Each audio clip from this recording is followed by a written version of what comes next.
pioneer veteran colonel to come in and give me the BLAPD flag waving speech, and they don't get that. That's very comparable to prison population. Well, yeah.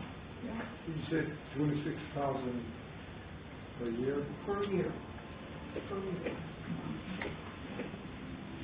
Well, I want to thank you all so much for coming out tonight for the reception and for the OMNI Center to have arranged the reception. It's been lovely to be able to talk with you all on some subjects that I might not get into tomorrow night.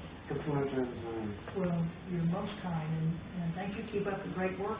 Oh, and I hear that Condoleezza Rice is coming into town. Yeah.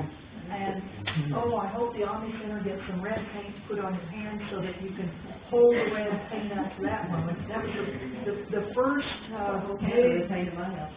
I don't know if you remember this photograph of her in Congress back in 2006, and a good friend of mine, Desiree Farouz, we were all in that hearing where Condoleezza Rice was, and Desiree, unbeknownst to us, she had somehow gotten some red ink or something, and she just put it on her hands, and Condoleezza walked right to her.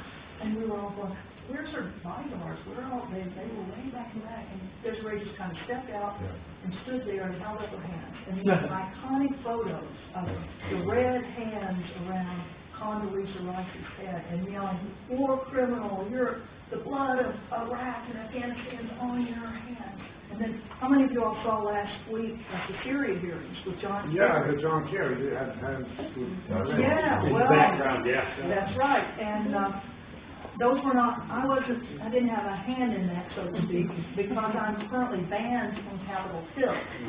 I was banned for 6 months because I got arrested at the hearing for John Brennan, his confirmation hearing for the CIA director, and I stood up and said, you can't put a man, why not put a man who's one of the architects of the assassin drone program, one of the architects of the torture program of the CIA. Yeah, so fine, go ahead and put him as the director of the darn thing.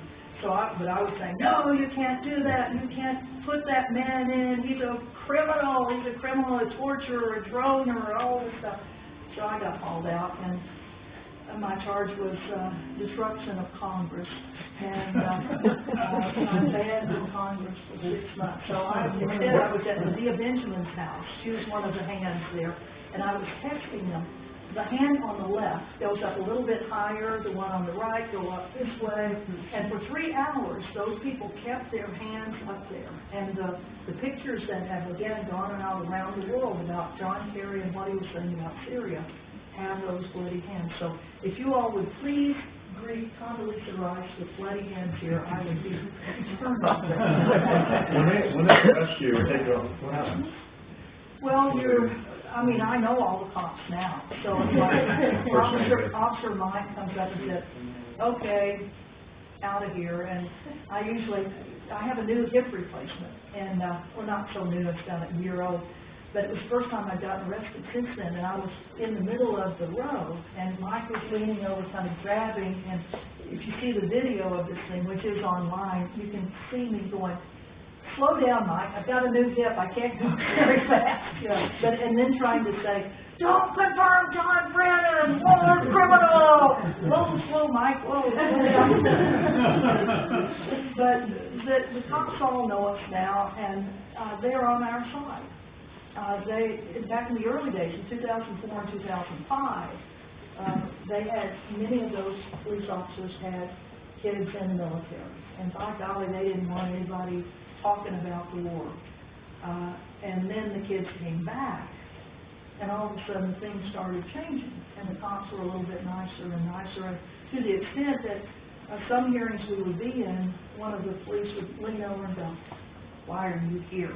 And we'd go, well, because, so-and-so is here. And he went, well, did you know Hillary Clinton's over in room 2133? No. Yeah. And on the Syria thing, oh, my God, the Syria, we had all sorts of people that were going into the houses of Congress. I didn't go because if they caught me up there, they throw you in jail again. You have to go before the judge again. And the judge says, I told you, 6 months you can't be up there. Even though I actually lived out on the streets, but I figured going into the buildings and into the hearing room, that was too much in their face. But, Well, speaking of John Kerry, am I misremembering, wasn't he one of the architects of the Winter Soldier hearings? Yeah. What is that, the generation? Isn't that the truth? When he was there lobbying for less a tax area, we've got to do it, and he was the young soldier, how could you be the last man to be killed, and how could you be the person to be the last man to be killed? Yeah, well, it's good. Okay, thank you. Well, thank you all Thank you very very much. Thanks, Bill. I hope to see some of you tomorrow night, or tell your friends, and we hope to have a good crew over at Old Main at 7:30. Thank you. Yeah, that's it. Yes, and thanks for the great idea of what to do with Connie. With Tanya. Wait, Okay. There's still more food, help yourself. Oh, beautiful. Actually, we greeted Amy over with some red hands. Did you? Oh, Yeah. I good. got my shoulder busted. Oh, did you? By the cop. The concert? It was actually the best press coverage I've ever seen for the